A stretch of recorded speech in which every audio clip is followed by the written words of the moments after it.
When telling the history of the New York streetwear scene, one name that comes up time and time again is Luka Sabbat. By now I'm sure many of you have seen him on billboards, on the runway, and even on TV, but today we're going to be going back to the very beginning to see how it all happened. So without further ado, let's get into it. This is the Luka Sabbat story.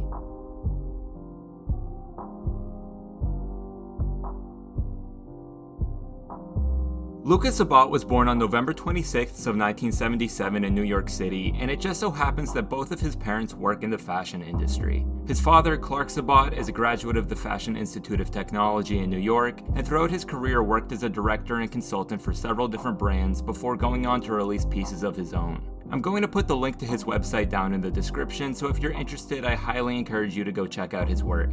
Now, as I mentioned, Luka's mother, Jessica Romer, also works in fashion, but rather than working as a designer like his father, she's worked as a stylist, a fashion show production assistant, and a model booking agent. Throughout her career, she's done styling work for major names like Dior and John Galliano, but when Luka was just 3 years old, she got a job booking models for Elite Model Management. This was great, but the problem was that the job was in Paris, and so Luka actually left New York City at a young age and spent most of his childhood in France with his mother.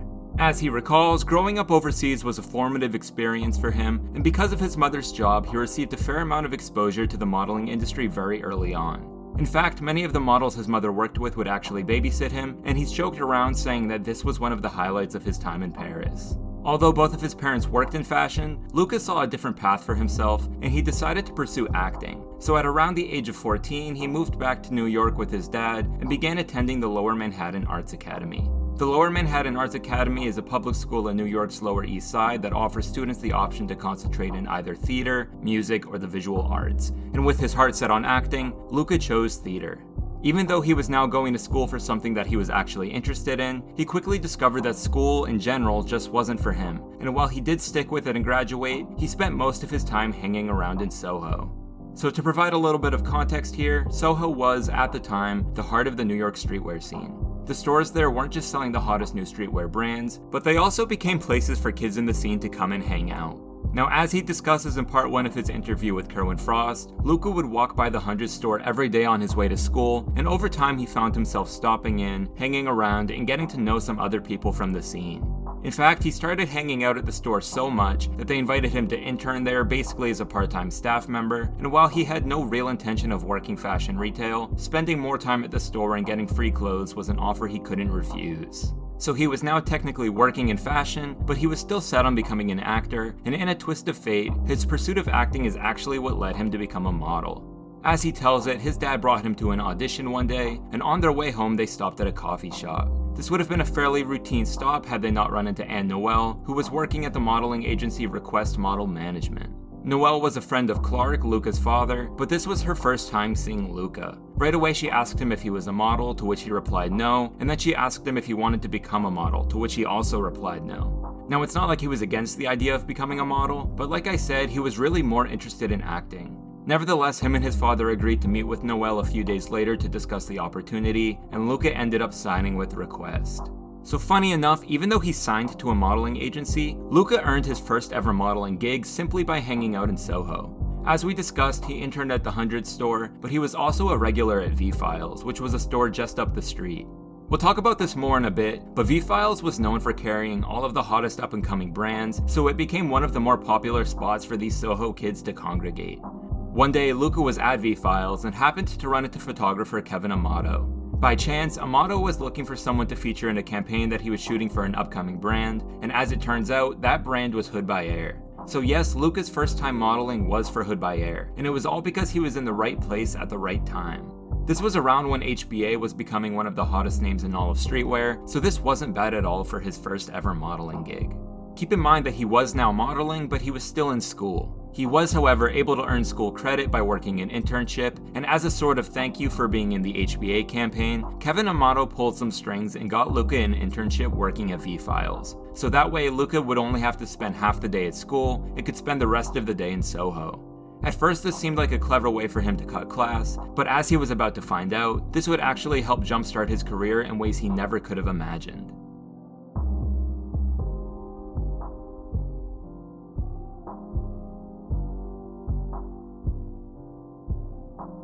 This next part of the story is pretty crazy, but before getting into it, I want to touch on something very important that was happening alongside all of this. And that is the growth of Luka's social media following. Keep in mind that this was taking place when Instagram was first becoming popular, and as a fan of streetwear, Luka began posting some of his fits. Early on, before he was making money, he would mostly buy used pieces from online streetwear forums, and then sell them when he wanted something new. For the most part, this included streetwear brands like Bape and Supreme, but when he started to make more money from modeling, he began mixing in higher-end brands like Saint Laurent and Rick Owens. As you can probably imagine, much of his interest in streetwear was inspired by his time spent hanging out in SoHo, and much of his interest in high fashion was inspired by his upbringing. But what you might be surprised to learn is that his interest in high fashion was also heavily inspired by video games. Growing up, Luka was always very into gaming, and before he wanted to become an actor or a model, he actually wanted to become a game designer. Now, where this ties into fashion is the fact that he's always been obsessed with the outfits in games like Final Fantasy, Tekken, and Street Fighter. In an interview with Essence, he cites seeing Vivienne Westwood designs in Final Fantasy as an eye-opener, and has even said that his own style is basically just him trying to dress like a video game character. Now, I'll admit that some of the outfits in these games can be a bit outlandish, but the reason that Luka can pull off this look is because he's great at styling himself, and he sort of takes the avant-garde edge off by incorporating elements of streetwear. People really took a liking to this look, and so hopefully that gives you a better idea of why his fans are so infatuated with his style, and how he was able to build such a large following on social media. On top of this, he could also be seen around other members of the New York streetwear scene who were building followings of their own, including Kerwin Frost, Mike the Ruler, and Ass Pizza. If you watched my video on the Ass Pizza story, you'll know that him and Luka actually met through Instagram, and Luka gave him a shout out that played a major role in helping him blow up. Together, they were all just doing their thing, having fun in SoHo, but thanks to Instagram, they started attracting more and more attention until they basically became local celebrities. That being said, this was still very early on, and they were all just trying to figure things out. But they weren't the only ones trying to figure things out, and this is where the story starts to get interesting. Earlier, I mentioned that Luka got an internship at V-Files, and that V-Files carried all of the hottest new brands. Again, in his interview with Kerwin Frost, Luka recalls that the store was one of the first to carry Bentrill and then later Pyrex. Some background here, Bentrill was a DJ collective founded by Virgil Abloh, Heron Preston, Matthew Williams, and Justin Saunders. Not long after forming the collective, they released t-shirts with their logo, and these t-shirts eventually evolved into a brand. The thing is, Bentrill was never really meant to be a brand, so it didn't last long, and pretty quickly the shirts went from exclusive boutiques like V-Files to the shelves at PacSun. However, with the end of Bentrill came the beginning of Pyrex. Pyrex was a high-end streetwear brand founded by Virgil Abloh in 2012. Although the brand is no longer in existence, it was at one point well known for its bold graphics and exorbitant prices. Now, like I just said, V-Files carried all of the cool new upcoming brands, and as it turns out, that included Pyrex. So as the story is told by Luka, he was working at V-Files one day when Virgil came in to see how his collection was selling. That's when the two of them started talking, and after running into each other in SoHo a few more times, Virgil sort of became Luka's mentor. So some time went by, the two of them remained friends, and then one day, Luka gets a call from Virgil asking to meet at a nearby studio. Thinking nothing of it, he headed over to go see Virgil, but when he got there, to his surprise, there was Kanye West. As you may know, Kanye and Virgil are close friends and collaborators, and so Virgil had a hand in selecting the models for Kanye's first ever fashion show for Yeezy Season 1. Virgil told Kanye that Luka was a promising up-and-coming creative, and that was all he needed to hear. Just like that, Luka had landed a job modeling for Yeezy Season. In fact, Luka was the very first male model cast for the show, so technically that makes him the first ever male Yeezy model. And because he was the first, he had to try on more than 200 different outfits before they decided what he was going to wear. Also, as a quick fun fact, Jerry Lorenzo was one of the head stylists for this show, so this was Luka's first time working with him. And as we now know, he would actually go on to model for Jerry's own brand, Fear of God, several years later. Now don't get me wrong, he had modeled on several occasions by this point, but modeling for Yeezy Season 1 was a major stepping stone for him, because it sort of solidified him as more of a mainstay in the fashion scene. He went from being an intern at V-Files to being featured in Kanye West's fashion show.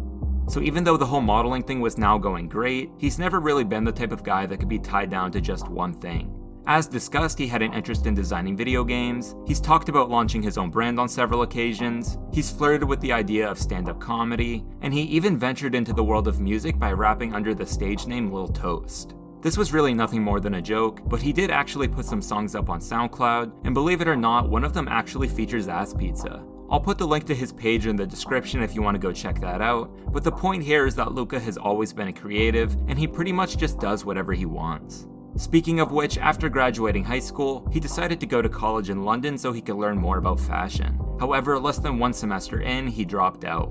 Make no mistake though, he wasn't giving up, but instead he was returning home ready to take the fashion world by storm. And that's exactly what he did.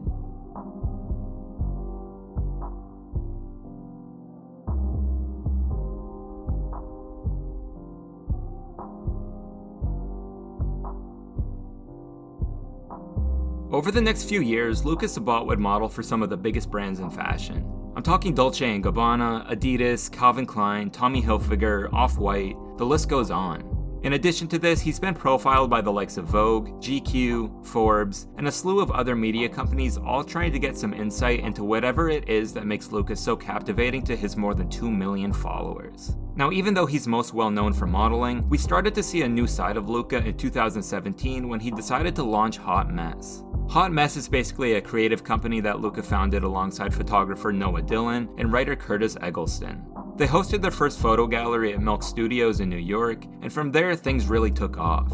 They've since gone on to host more galleries, they've collaborated with the likes of Margiela and Off-White, and they've even released some of their own clothing. Under Hot Mess, they can pretty much do whatever comes to mind, and they've even discussed plans to do things like make furniture and release short films. This is something that they've been working on for a few years now whenever the inspiration strikes, and I'm really looking forward to seeing what they do with it in the future. Now beyond Hot Mess, Luka has also been exploring the world of acting. Like I said earlier, he went to school for acting, and that's what he dreamed of doing well before being a model ever seemed like a possibility. Well, it turns out he never gave up on that dream, because in 2018, Luka made his TV debut playing the role of Luka Hall on the show Grownish. In this show, his character is a college student studying fashion, so it's sort of the perfect role for him, and according to him, he even gets to style his own outfits. In fact, you can actually see him wearing a Hot Mess necklace in one of the episodes. Since making his debut on Grownish, Luka's gone on to be in the zombie movie The Dead Don't Die, where he acted alongside major stars like Selena Gomez, Adam Driver, and Bill Murray. More recently, he was listed as an executive producer on the film Giants Being Lonely, and is set to appear in the film How Moving, which is expected to release later this summer. All in all, he's already made a big impression in the world of fashion, but it looks like he's really starting to take acting seriously. That doesn't mean he's going to stop modeling anytime soon, but as a fan of his, it's been cool to see the success he's had breaking into this new lane. So between his appearances on the big screen, billboards, and on the runway, Luka has become extremely popular in recent years. Nowadays, he's a regular in celebrity crowds as he can be seen alongside Virgil Abloh, Kanye West, Kendall Jenner, and there have even been reports of him dating Kourtney Kardashian, although he has flat out denied this, saying that they're just friends. Whatever the case may be, he's never really let the idea of celebrity get to his head. Nowadays he's living in LA pursuing acting and brushing shoulders with A-listers, but at the end of the day, he's still the same cool demeanored kid that he was back in SoHo.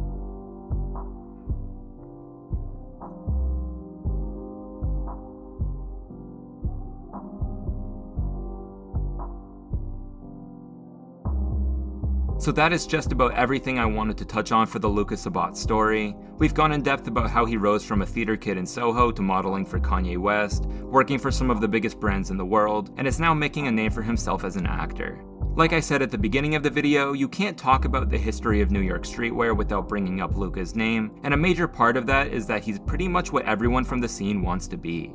He dresses cool, he hangs out with cool people, and he does cool stuff. That might be oversimplifying things a bit, but by now hopefully you understand all of the effort that goes into being this effortless. Anyways, that's all for this video. If you liked it, please remember to like, comment, subscribe, and I will see you next time.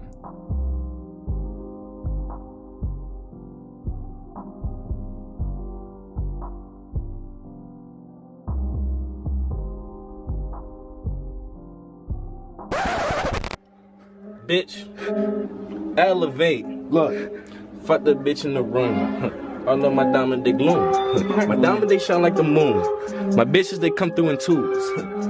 Nigga, don't lose, because a motherfucker, I shoot.